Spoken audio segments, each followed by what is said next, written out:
Significant figures ਤੋਂ ਅਗਲਾ ਜਿਹੜਾ ਟੌਪਿਕ ਹੈ ਉਹ ਹੈ ਐਰਰਸ। ਤੇ ਇਹਦੇ ਵਿੱਚ ਦੋ ਤਰ੍ਹਾਂ ਦੇ ਕੁਐਸਚਨ ਬਣਦੇ ਆ। ਪਹਿਲੇ ਕੁਐਸਚਨ ਆਪਾਂ ਦੇਖਾਂਗੇ ਇਹਦੀਆਂ ਕੁਝ ਟਾਈਪਸ ਤੇ ਦੂਸਰੇ ਕੁਐਸਚਨ 'ਚ ਉਹਦੀਆਂ ਦੂਜੀਆਂ ਹੋਰ types. So let us start with the question of the error. The question is what is error, define systematic and random error. ਮਤਲਬ ਐਰਰ ਹੁੰਦਾ ਕੀ ਆ ਤੇ ਸਿਸਟਮੈਟਿਕ ਤੇ ਰੈਂਡਮ ਐਰਰ ਨੂੰ ਆਪਾਂ ਡਿਫਾਈਨ ਕਰਾਂਗੇ। ਸੋ ਸਭ ਤੋਂ ਪਹਿਲਾਂ ਆਪਾਂ ਦੇਖਦੇ ਹਾਂ ਐਰਰ ਕੀ ਚੀਜ਼ ਹੁੰਦੀ ਹੈ। The uncertainty in the measurement of a physical quantity is called an error. ਮਤਲਬ ਕਿਸੇ ਵੀ ਫਿਜ਼ੀਕਲ ਕੁਆਂਟਿਟੀ ਦੀ ਮੈਜਰਮੈਂਟ ਦੇ ਵਿੱਚ ਜਿਹੜੀ ਅਨਸਰਟਨਟੀ ਹੁੰਦੀ ਹੈ ਉਸ ਅਨਸਰਟਨਟੀ ਨੂੰ ਆਪਾਂ ਐਰਰ ਕਹਿੰਦੇ ਆ। ਮਤਲਬ ਐਕੂਰੇਸੀ ਜਿਹੜੀ ਆ ਜਿੰਨੀ ਘੱਟ ਹੋਊਗੀ ਐਕੂਰੇਸੀ ਓਨਾ ਐਰਰ ਜ਼ਿਆਦਾ ਹੋਊਗਾ, ਤੇ ਜਿੰਨੀ ਅਨਸਰਟਨਟੀ ਜ਼ਿਆਦਾ ਹੋਊਗੀ ਓਨਾ ਐਰਰ ਵੀ ਜ਼ਿਆਦਾ ਹੋਊਗਾ। ਸੋ ਇੱਕ ਹੋਊਗੀ ਡੈਫੀਨੇਸ਼ਨ ਇਹਦੀ, ਤੇ ਜਿਹੜੀ ਦੂਜੀ ਡੈਫੀਨੇਸ਼ਨ ਆ ਔਰ ਪਾ ਕੇ ਲਿਖਿਆ ਆਪਾਂ ਦੋਵਾਂ 'ਚ ਕੋਈ ਵੀ ਡੈਫੀਨੇਸ਼ਨ ਲਿਖ ਸਕਦੇ ਹਾਂ। Second definition is the difference between observed or measured value and the actual or true value of a physical quantity is called an error of that physical quantity। ਮਤਲਬ ਜਦੋਂ ਆਪਣੇ ਕੋਲ ਇੱਕ observed ਜਾਂ measured value ਹੋਵੇ ਕਿਸੇ physical quantity ਦੀ ਤੇ ਇੱਕ ਉਹਦੀ actual ਜਾਂ true value ਹੋਵੇ ਤਾਂ ਆਪਾਂ ਦੋਵਾਂ ਦੇ difference ਨੂੰ ਆਪਾਂ error ਕਹਿੰਦੇ ਹਾਂ। ਮਤਲਬ actual value ਦੇ ਵਿੱਚੋਂ observed value ਮਾਈਨਸ ਕਰ ਦਾਂਗੇ ਤਾਂ ਆਪਣੇ ਕੋਲ ਜਿਹੜੀ value ਆਊਗੀ that value will be known as error. So ਇੱਥੋਂ ਆਪਾਂ ਨੂੰ ਪਤਾ ਲੱਗ ਜੂਗਾ ਕਿ ਜਿਹੜੀ ਆਪਾਂ ਵੈਲਿਊ ਆਬਜ਼ਰਵ ਕੀਤੀ ਹੈ ਜਾਂ ਮੈਜਰ ਕੀਤੀ ਹੈ ਉਹ ਅਸਲੀ ਵੈਲਿਊ ਦੇ ਕਿੰਨਾ ਨੇੜੇ ਹੈ ਤੇ ਕਿੰਨਾ ਦੂਰ ਹੈ। ਸੋ ਇਹ ਹੋ ਗਿਆ ਐਰਰ।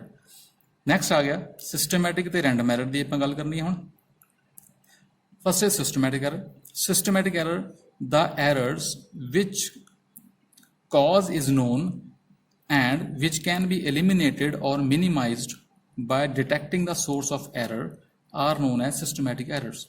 ਮਤਲਬ ਉਹ ਐਰਰ ਜਿਹਦਾ ਕਾਰਨ ਪਤਾ ਹੋਵੇ ਤੇ ਉਸ ਕਾਰਨ ਨੂੰ ਆਪਾਂ ਐਲੀਮੀਨੇਟ ਜਾਂ ਮਿਨੀਮਾਈਜ਼ ਕਰ ਸਕੀਏ ਉਸ ਐਰਰ ਦੇ ਸੋਰਸ ਨੂੰ ਜਾਣਨ ਤੋਂ ਬਾਅਦ ਉਸ ਐਰਰ ਨੂੰ ਆਪਾਂ ਕਹਿੰਦੇ ਆ ਸਿਸਟਮੈਟਿਕ ਐਰਰ। ਤੇ ਇਹ ਜਿਹੜੇ ਸਿਸਟਮੈਟਿਕ ਐਰਰ ਹੁੰਦੇ ਆ ਇਹ ਚਾਰ ਤਰ੍ਹਾਂ ਦੇ ਹੁੰਦੇ ਆ। ਨੰਬਰ 1 ਹੋ ਗਿਆ ਇੰਸਟਰੂਮੈਂਟਲ ਐਰਰ, ਮਤਲਬ ਇੰਸਟਰੂਮੈਂਟ ਦੀ ਗਲਤੀ ਕਰਕੇ ਜਿਹੜਾ ਐਰਰ ਆਵੇ ਮੈਜਰਮੈਂਟ ਦੇ ਵਿੱਚ। These errors occur due to the faulty or inaccurate instruments or apparatus used for the measurement, for example zero error, backlash error etc। Number 2 ਆ ਗਿਆ ਪਰਸਨਲ ਐਰਰ, ਮਤਲਬ ਜਿਹੜਾ ਐਕਸਪੈਰੀਮੈਂਟ ਕਰ ਰਿਹਾ ਬੰਦਾ ਉਸ ਬੰਦੇ ਦੀ ਗਲਤੀ ਕਰਕੇ ਅਣਗਹਿਲੀ ਕਰਕੇ ਜਿਹੜਾ ਐਰਰ ਆਵੇ ਉਹਨੂੰ ਕਹਿੰਦੇ ਆ personal error. These errors occur due to the person or observer involved in the measurement। Reason may be he is not experienced, ਉਹ ਬੰਦਾ ਐਕਸਪੀਰੀਅੰਸ ਨਾ ਹੋਵੇ, or maybe he has not set the apparatus properly, ਜਾਂ ਫਿਰ ਉਹਨੇ ਆਪਣਾ apparatus properly set ਨਾ ਕੀਤਾ ਹੋਵੇ, or he has not much knowledge about the use of apparatus। ਜਾਂ ਫਿਰ ਇਹ ਵੀ ਕਾਰਨ ਹੋ ਸਕਦਾ ਕਿ ਉਸ ਬੰਦੇ ਨੂੰ apparatus ਨੂੰ ਯੂਜ਼ ਕਰਨ ਦੀ ਨੌਲੇਜ ਘੱਟ ਹੋਵੇ।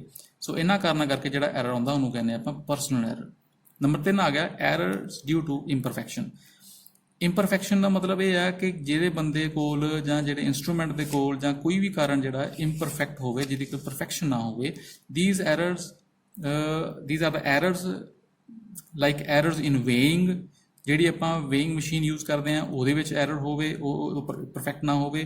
where the effect of buoyant force due to air is ignored, or say in calorimeter where loss of heat due to radiation cannot be ignored। ਮਤਲਬ ਉਹ ਐਕਸਪੈਰੀਮੈਂਟ ਦੇ ਵਿੱਚ ਜਿੱਥੇ ਆਪਾਂ buoyant force ਨੂੰ ਇਗਨੋਰ ਕਰ ਦਈਏ ਜਿਹੜੀ ਪਾਣੀ ਜਾਂ ਹਵਾ ਕਰਕੇ ਹੁੰਦੀ ਆ, ਜਾਂ ਕੈਲੋਰੀਮੀਟਰ ਵਿੱਚ ਜਿੱਥੇ ਆਪਾਂ ਹੀਟ ਨੂੰ ਇਗਨੋਰ ਕਰ ਦਈਏ ਜਿਹਦੇ ਆਪਾਂ ਹੀਟ ਵਾਲਾ ਐਕਸਪੈਰੀਮੈਂਟ ਕਰਦੇ ਹਾਂ ਉਹਦੇ ਵਿੱਚ। ਇਹਨਾਂ ਚੀਜ਼ਾਂ ਕਰਕੇ ਜਿਹੜੀ ਐਰਰ ਆਊਗਾ, ਜਿਹੜੀ ਅਨਸਰਟਨਟੀ ਆਊਗੀ ਉਹਨੂੰ ਆਪਾਂ ਕਹਿੰਦੇ ਆ ਐਰਰ ਡਿਊ ਟੂ ਇੰਪਰਫੈਕਸ਼ਨ।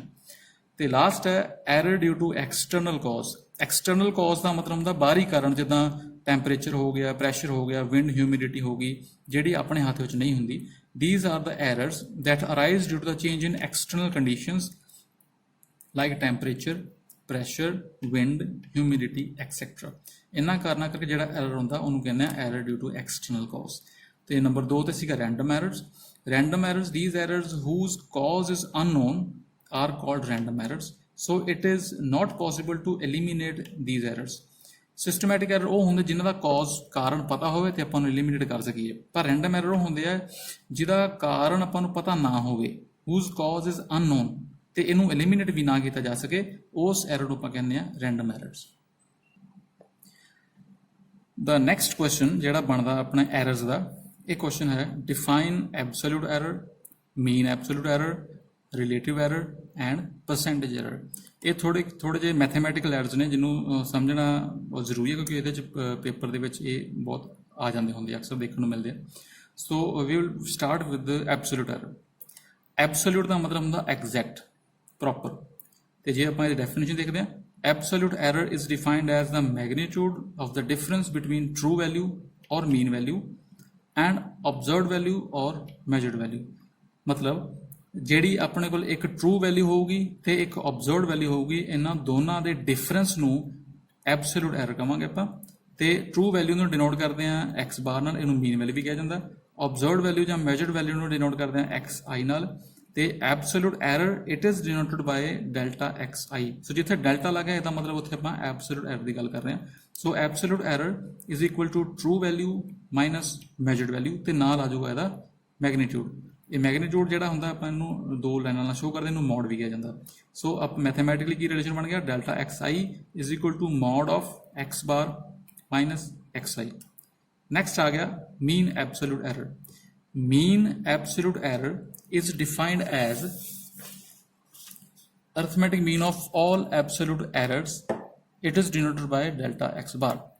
मतलब ਜਿਹੜਾ ਆਪਾਂ ਐਬਸੋਲੂਟ ਐਰਰ ਕੱਢਿਆ ਉਹਨਾਂ ਸਾਰਿਆਂ ਦਾ ਅਰਥਮੈਟਿਕ ਮੀਨ ਲੈ ਲਵਾਂਗੇ ਤਾਂ ਆਪਣੇ ਕੋਲ ਬਣ ਜਾਊਗਾ ਮੀਨ ਐਬਸੋਲੂਟ ਐਰਰ। ਇਹਨੂੰ ਡਿਨੋਟ ਕਰਦੇ ਹਾਂ ਡੈਲਟਾ ਐਕਸ ਬਾਰ ਨਾਲ।